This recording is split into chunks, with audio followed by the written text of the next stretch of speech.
उठायला थोडं लेट झालं. मग फ्रेश झालो. भूक लागली होती कारण बॉडीला आता प्रोटीनची गरज होती. मग ओट्स बनवायला घेतले, पण बघितलं तर दूध नव्हतं. मग गेलो जवळच्या दुकानात, दूध घेऊन आलो. मग ओट्स घेतले, प्रोटीन एक स्कूप घेतलं. ओट्स खाऊन झाले. मग मित्राचा कॉल आला. मग गेलो त्याच्या मेडिकलला, तर तो माझ्या अगोदरच वाट बघत बसला होता. गेलो, मग राहिलेलं काम पूर्ण करून घेतलं. मग मी गेलो जेवण करायला. जेवण वगैरे हातानेच वाढून घेतलं कारण घरी कोण नव्हतं.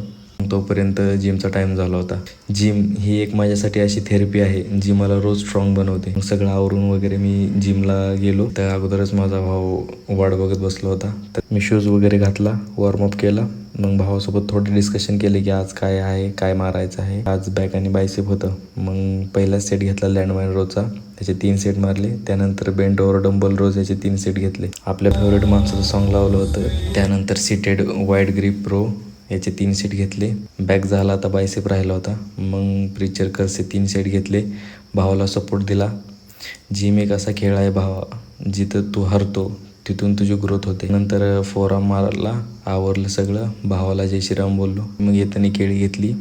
आपला भाऊ खूप दिवसांनी रूमवर आला होता. मग त्याच्यासोबत गप्पा मारल्या. आजचा ब्लॉग कसा होता कमेंटमध्ये सांगा. Good night.